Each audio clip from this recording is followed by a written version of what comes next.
অনেকের প্রশ্ন যে আমি কোন ধর্মের, আবার অনেকেই কমেন্ট করতেছে আপনাকে বৌদ্ধ ধর্মের মনে করেছিলাম কিন্তু আপনি হিন্দু ধর্মের। আজকে সেটা জানতে পারলাম।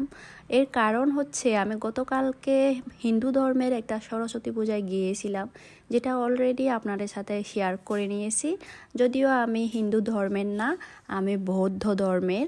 তবে আমার ডিপার্টমেন্টের এক বান্ধবী হচ্ছে ওর ধর্ম হিন্দু, তো ওর সাথে আসলে মন্দিরে যাওয়া হয়েছিল গতকালকে।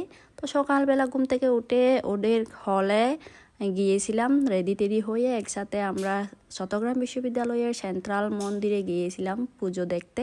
তো মন্দিরে পৌঁছে গিয়েই দেখি অঞ্জলি নেওয়া প্রায় শেষ হয়ে গিয়েছে।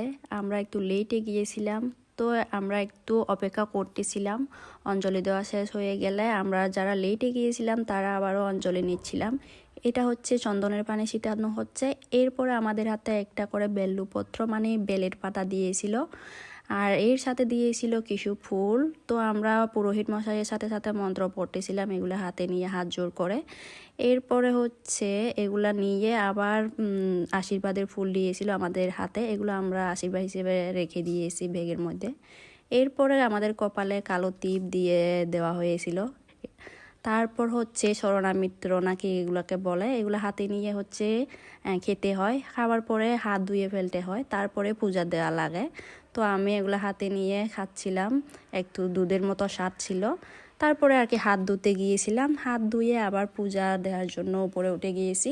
মোমবাতি আর আগরবাতি জ্বালিয়ে হচ্ছে দেবী সরস্বতীর কাছে প্রার্থনা করলাম যাতে আমাদের জ্ঞানের সীমাবদ্ধতা কেটে যায়, জ্ঞানের অধিকারী হয়, এগুলা চাইলাম।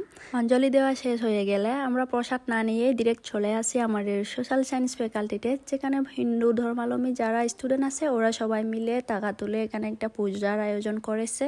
তো আমাকেও আমার বন্ধুরা বলেছে যেতে, তো গিয়েছিলাম। এখানে আমরা জাস্ট একটু প্রে করলাম, এরপর প্রসাদ খেলাম। অঞ্জলি যেহেতু আগেই দিয়েছি, আমাদের অঞ্জলি দেওয়া লাগেনি। এই যে দেবী সরস্বতী মূর্তি রাখা হয়েছে। তো এখান থেকে আমরা আবার কলা ফ্যাকাল্টিতে গিয়েছিলাম, কারণ কলা ফ্যাকাল্টির সনাতনী ধর্মাবলম্বী যারা ছিল ওরাও ওদের ফ্যাকাল্টিতে আয়োজন করেছিল। এরপর আমরা গিয়েছিলাম বুদ্ধিজীবী চত্বরায়, সেখানেও হচ্ছে সম্মিলিতভাবে সরস্বতী দেবীর উদ্দেশ্যে পূজা করা হচ্ছিল। এইটা হচ্ছে সবুজ কালারের করে বানানো হয়েছে।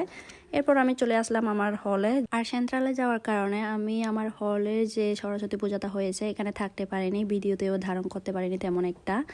আমাদের হলের মেয়েরা সবাই মিলে টাকা তুলে এই পূজাটা আসলে আয়োজন করা হয়েছিল। দেন হচ্ছে বিকেলবেলাও প্রচুর অনুষ্ঠান হয়েছিল। আমি মাথা ব্যথার কারণে ভিডিও